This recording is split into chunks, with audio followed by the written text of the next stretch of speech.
हरे कृष्णा। राधे राधे। माघ मास मातम 14 को सुनेंगे हम आज।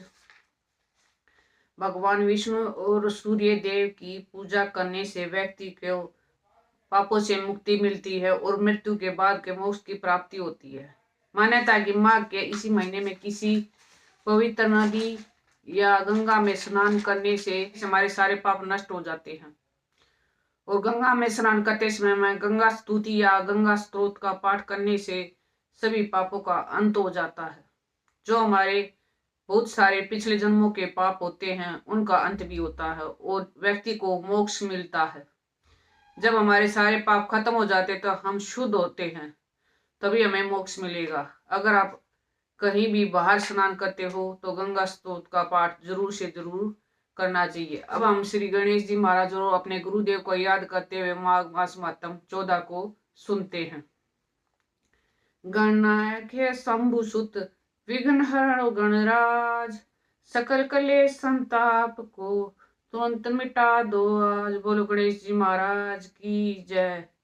गुरु अमृत है जगत में, बाकी सब विषबेल, सतगुरु संत अनंत है, प्रभु से करा दे मेल। बोलो गुरुदेव महाराज की जय। कल हमने माघ मास मातम अध्याय 13 में सुना कि किस प्रकार विकुंडल ने अपने भाई को नरक की यातना से छुड़वाने के लिए अपने पिछले जन्म के जो तपस्या थी उसके फल को अपने भाई को दिया, इससे वो नरक की यातना से छुड़ा। अब हम आगे की कथा माघ मास मातम अध्याय 14 में सुनते हैं। कार्तिकेय जी बोले कि हे विप्र श्रेष्ठ, किस प्रकार एक वैश्य माघ स्नान के पुण्य पापों से मुक्त होकर दूसरे के साथ स्वर्ग को गया, जो सो मुझसे कहिए।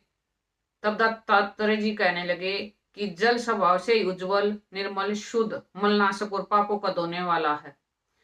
जल सब प्राणियों का पोषण करने वाला है, ऐसा वेदों ने कहा है। मकर के सूर्य माघ मास में गो के पैर डूबने योग्य जल से भी स्नान करने से मनुष्य स्वरूप को प्राप्त होता है। यदि सारा मास स्नान करने से अशक्त हो तो 3 दिन ही स्नान करने से पापों का नाश हो जाता है। जो व्यक्ति थोड़ा ही दान करे वह भी धनी और दीर्घायु होता है। 5 दिन स्नान करने से चंद्रमा के सदृश शोभायमान होता है। इसलिए अपना शुभ चाहने वाले को माघ से बाहर स्नान करना चाहिए। अब माघ में स्नान करने वालों के नियम कहता हूँ।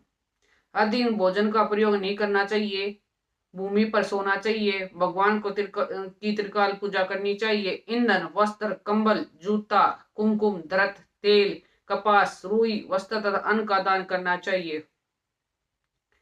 दूसरे की अग्नि न तपे, ब्राह्मणों को भोजन करे, उनको दक्षिणा दे तथा एकादशी के नियम से माघ स्नान का उद्यापन करे। भगवान से प्रार्थना करे कि हे देव, इस स्नान का मुझको यथोक्त फल दीजिए। मौन रहकर मंत्र का उच्चारण करे, फिर भगवान का स्मरण करे। जो मनुष्य श्री गंगा जी में माघ में स्नान करते हैं 4000 युग तक स्वर्ग में से नहीं गिरते। जो कोई माघ मास में गंगा और यमुना का स्नान करता है प्रतिदिन 1000 कपिलागों के दान का फल प्राप्त करता है। 14वां अध्याय संपूर्ण। इस महीने में हमें प्रयाग में राज में जाने का बहुत महत्व है, इसलिए कोशिश करें कि वहां पर जाकर मैं जरूर से जरूर स्नान करें। हमारा जीवन बहुत छोटा सा है, कब क्या हो जाए हमें कुछ पता नहीं। हम ये सोचते रहते कि भक्ति की बहुत उम्र पड़ी है, पर विश्वास रखो उम्र नहीं पड़ी।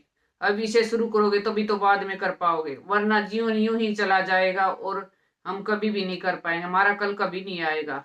इसलिए कलयुग में सबसे सरल उपाय है नाम जाप करना।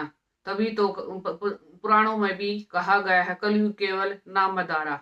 नाम जाप करके हम भक्ति, मुक्ति, शक्ति सब कुछ पा सकते हैं। इसलिए हमें ज्यादा से ज्यादा नाम जाप करना चाहिए। हर पल, हर समय, हर सांस के साथ हमें नाम जाप करना चाहिए। अब प्रेम से बोलो हरे कृष्णा कृष्णा कृष्णा हरे हरे, हरे Ram Ram Ram Hare Hare. Please in video को ज्यादा से ज्यादा शेयर कीजिए अब हमारे शास्त्रों का ज़्यादा से ज़्यादा प्रचार कीजिए, ये भी एक सेवा है। राधे राधे।